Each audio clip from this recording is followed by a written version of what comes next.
like when we say listen to the other side, like, okay, first of all, let's just say not blindly. The whole point of us being here is to be like, I'm sorry, I'm just gonna say it, fuck sides, right?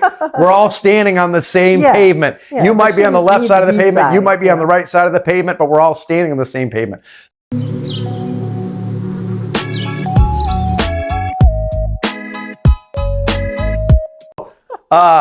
Just off camera here a second ago, we were talking about a grocery store, Aldi's. And, you know, in times of inflation and expensive groceries, I've really become a huge fan of them because I can go in there and I can get my stuff for my lunches for an entire week for like less than $15. Like, and so I like them for that. But it was interesting. There was, you know, as I've told y'all, I don't really do the Facebook thing. It's primarily for work and just sort of check in to see what my coworkers are doing. And 99.99999% of the time, I do not engage on there because everybody's ready for or looking for a fight and they're not interested in having longer conversations. And so I don't do it. But there was a woman on there who was kind of posting a video about how much she spent on the groceries, and she's showing the groceries that she got and kind of complaining about how expensive it was. And quite a few people sort of threw in and were giving her advice about meal prep and things like that. And I just kind of chimed in and I was like, you know, and I recommend checking out Aldi's because a lot of your staples and your vegetables and stuff you can get there for a lot less than other places. Now, why am I talking to you guys about grocery stores and where to get cheap stuff? The point is, I'm using it as an example because I recommended this woman whose primary concerns is being able to feed her family and not break the bank. And I suggested a grocery store that has reasonably priced healthy staples. And one young lady replied to my comment. And what she said was, yeah, well, Aldi's uses slave labor. Which everything that I know about Aldi, they're a German company. I have asked their employees and I've seen a few things online that imply that they tend to take pretty good care of their employees. They're not one of these sweatshops. Nobody there's peeing in bottles. You know, it's not like Dollar General or those places where they will have a single employee in charge of the entire store, in charge of stocking, cleaning, at handling the customer issues, and just being really, really overworked and stretched thin. Aldi's is not one of those places. And the way that they keep their prices very low is that you don't have 30 checkers and a half a dozen stockers and a big meat department. Like, they generally only have 2 to 3 employees in the store, and their only job is to just put stuff on shelves. And most of the time, at most, they'll have one checker. This is, you know, what I know about Aldi's is that it's not a bad company. It's like in this system, like no company is a saint and free of anything.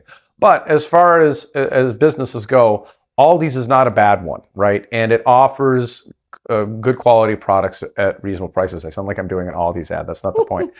And for this young lady to come back and respond, well, they use slave labor. First of all, I'm like, sources, please. Mm-hmm. I did not engage with this young lady. I simply was a little taken aback by that's a pretty bold claim to make. Yeah. And so it kind of bugged me a little bit. And so I ended up doing a little bit of research. Let's verify this extreme claim, okay? And this was like the next day, and I looked into it. And there was one news article that was written like 6, 7, 8 years ago. And I believe the news article was largely about our complicated supply chains.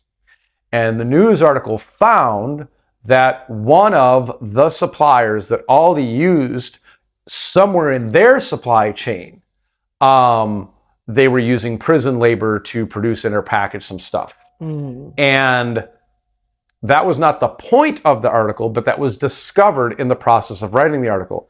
Aldi's response was to stop using those distributors. Huh. So 6 or 7 years ago, a journalist doing what journalists are supposed to do discovered something problematic, company became aware of it, whether it's because of their reputation or because they actually cared. We could argue about that all day if you want, but they made a change, right?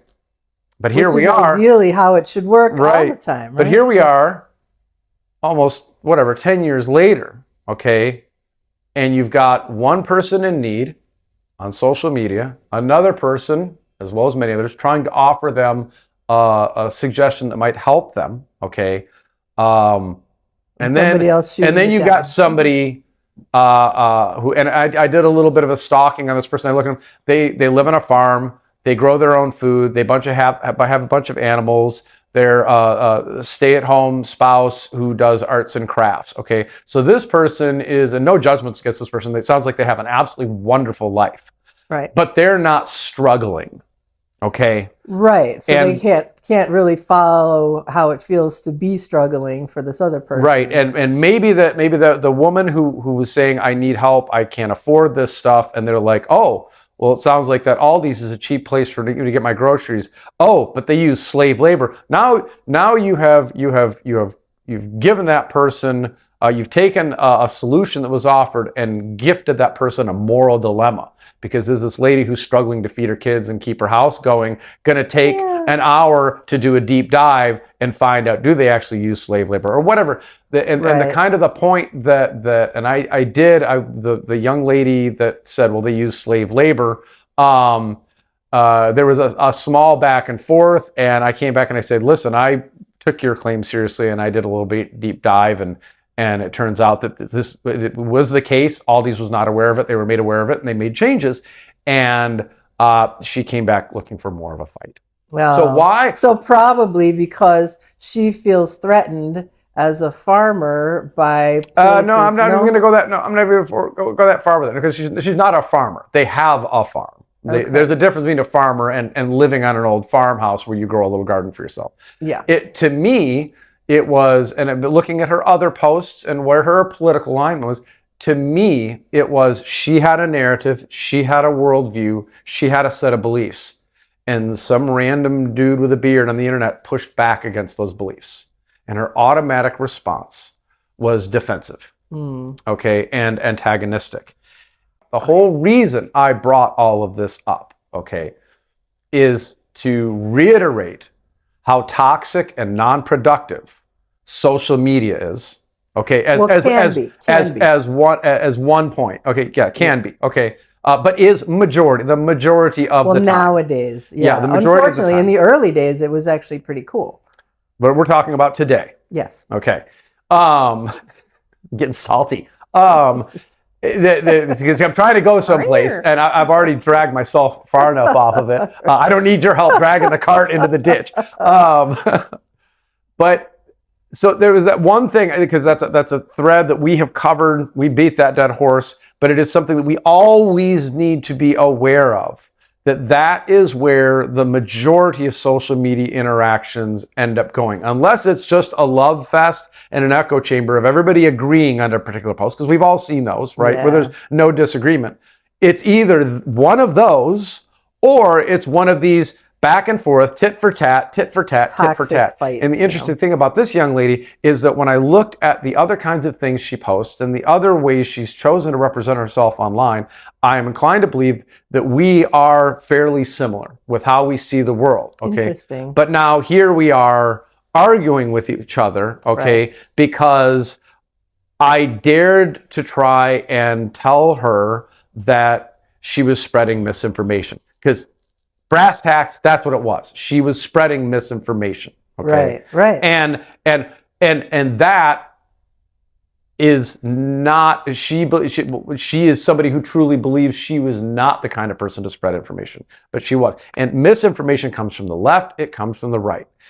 And so, long way of saying, that is something that we need to be continuously aware of when we're interacting online, is one, the tendency and the inclination and the default knee-jerk habit of rejecting, of pushing back, of not questioning our own assumptions, or not having the time or the patience to do the deep dive to confirm the validity of something. Yeah. And this leads into kind of the overarching point that I kind of want to make in this one, that, you know, the video that we did just before we took our little break, I kind of had a little homework segment. And as I said, season 2 is going to be largely focused on how do we, not just she and I, but all of us, start to work towards fixing things or helping things or healing things. And that is something that I have used for years and has made me confident that I am accurate and good faith and knowledgeable on a number of subjects, which is, if there's anything in your life or an interaction that you have online, I didn't know whether Aldi's use slave labor or not, but it was something that made me go, huh, that's concerning. Let me look into this. And just, this is something you can do no matter how many kids you're juggling or whatever. Like, we all spend too much time on our phones already, okay? And my recommendation is you take that one subject or that one thing that you're unsure about, or that one thing that your friends keep arguing about, or the talking heads keep lobbing bombs back and forth and arguing about, and hop online and say, just ask the question. Just spend a week or two researching that one subject that you have a personal inclination or a pull, something that keeps getting argued about. You don't feel like you can speak confidently on it, and dig a little deeper. You watch a 5 or a 10-minute YouTube video here. You spend 10 minutes reading an article there. Listen to a couple of people from different podcasts present opposite sides of the same thing, whatever it is, that, like, whether it's healthcare, which is a tangled mess and you can disappear into that rabbit hole, whether it's media, how it's funded, our food, how it's produced. I'm looking for some help here, but some subjects that one can look into. Housing. Housing, our food production, and what's happened to chicken and pig farmers over the last 20 years. Environmental toxins. Like the toxins that go into our food, like one little kernel of something. As I alluded to in the last video, you look into different proposals on food stamps or housing assistance, or the complicated. I've got a friend at work who really has a problem with the guy who got elected in New York, Zoran Mandami, because he was told that the guy wants to offer free housing to people. Which came as news to me. I don't think it would be free. No. Well, and that's the thing, is I did a bit of a deeper dive and found out that no, what he wants to do is create a system of incentives so that builders can make that it makes it more profitable for builders to build affordable multifamily housing. So like just like any one of these, and you talk about we were talking about the AI data centers. Oh God, the AI data, that's a deep one, and that's a really hot one right now. Is the all the communities that have the AI data centers have gone into, they start having problems with their water supply, and their electricity bills go through the roof because and the water is needed for cooling. The water is needed for cooling, and then they use the energy to fuel all those computers. Or just some little aspect of economics or trading or what it takes to run a political campaign. Like, pick the subject that's dearest to your heart, or is affecting your life the most. Or again, that the politicians are arguing about, because they're not going to tell you the full story. They're not going to explain it to you. That's it. People, everybody who's on TV or in the media somewhere has an agenda. And they're going to cherry pick things that support their agenda. That's why it's so important to go to a variety of sources. And don't go only to those ones on your side of the political spectrum. Yeah. Like, go listen to the other ones and hear what they're saying. Yeah, look. You don't have to believe everything you hear.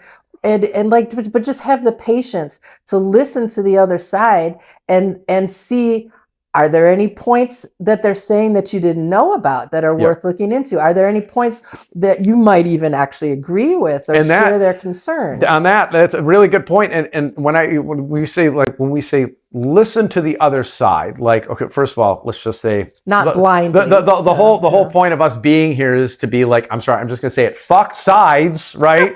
We're all standing on the same pavement. Yeah, you might be on the left side of the pavement. You might be on the yeah. right side of the pavement, but we're all standing on the same pavement. So let's just say that the whole sides paradigm is BS.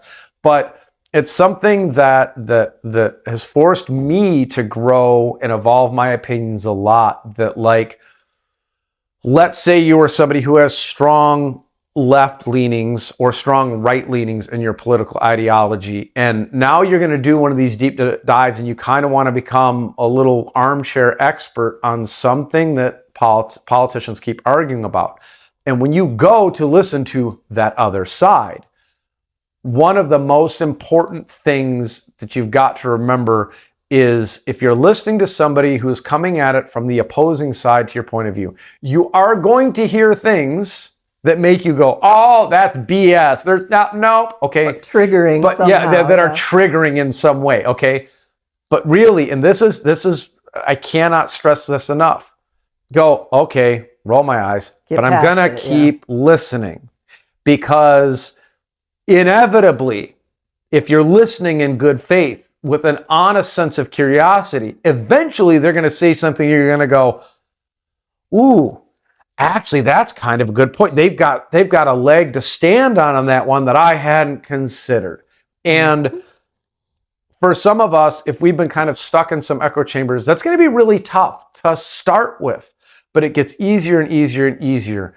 And like, you go through a tough place when you first start doing that, but eventually, I'm telling you, the satisfaction, the sense of excitement that you can feel by having some idea that you've held like a little hard nugget in your head for years get blown open to the point where your mind starts going, well, shit, now I can think about this and I can think about this and what about that and what about that?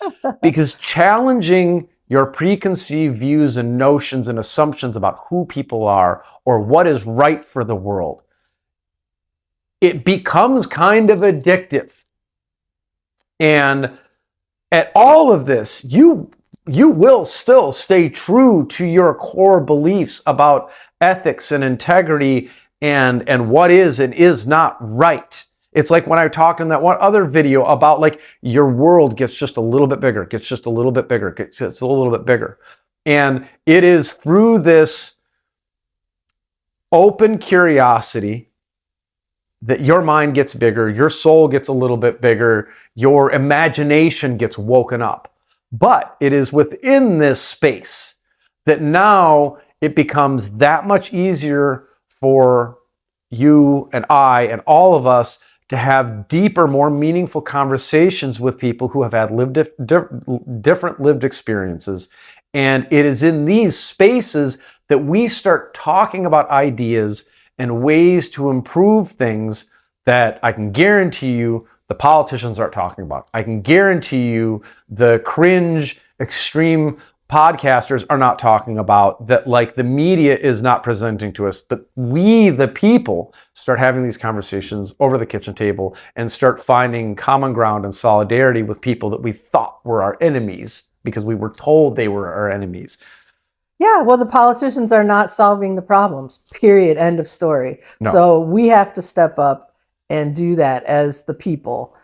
And as you were talking, one of the things that occurred to me is another benefit that comes along with hearing and opening your mind, even just a fraction, to hearing the problems and the issues that other people are seeing in policies that you advocate for, or vice versa.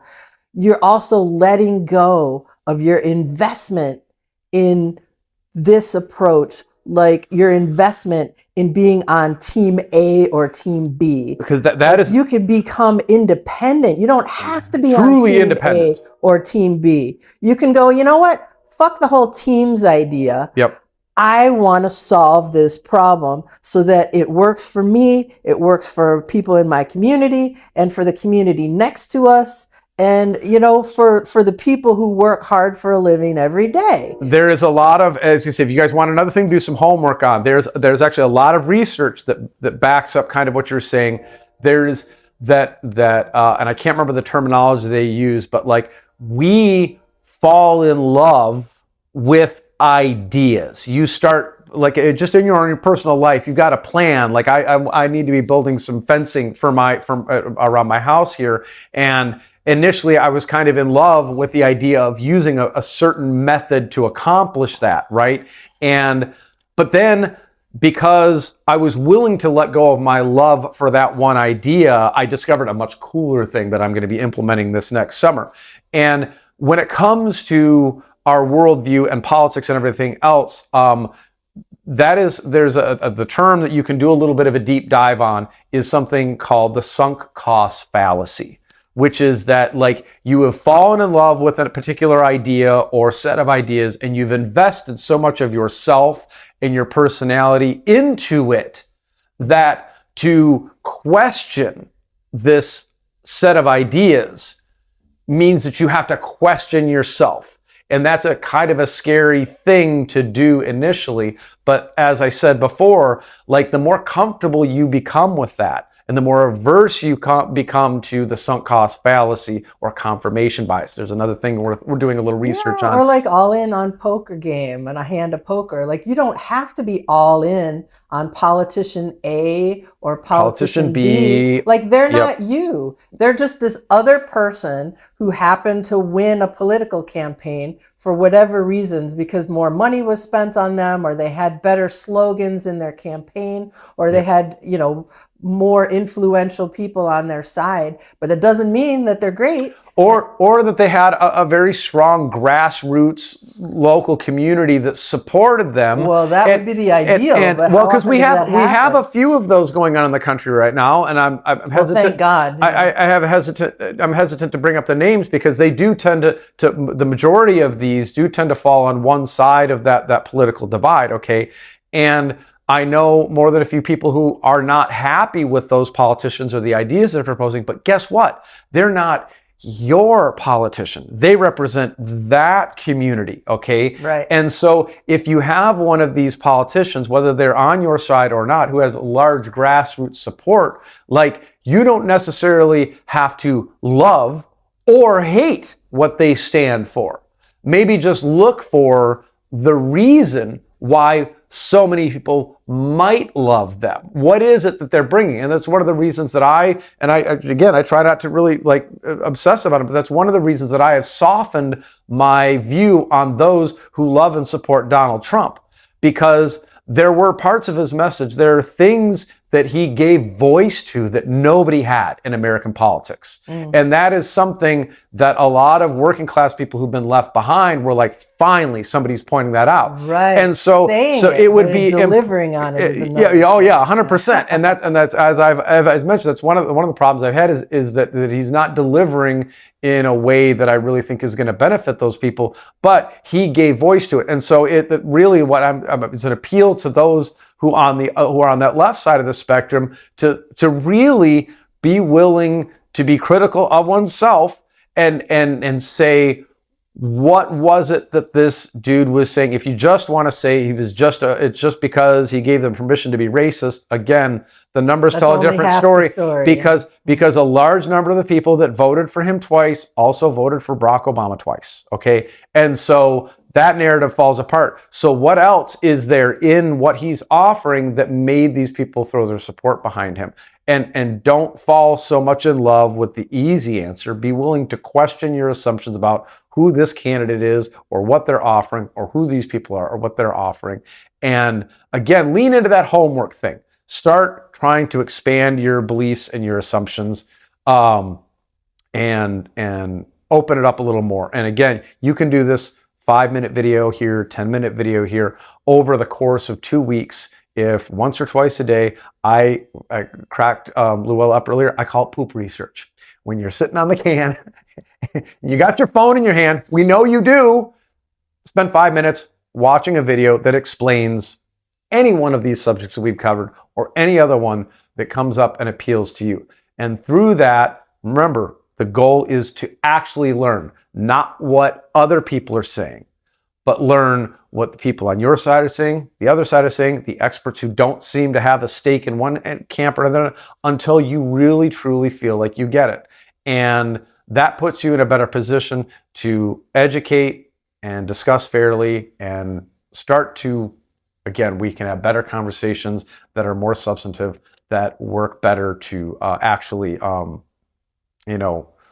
start the conversation that leads to better public policies, that leads to us not being so opposed to candidate A, but going, I can see why people support him, and I'm not going to hate them. I'm not going to vote for them, but I'm not going to hate them either.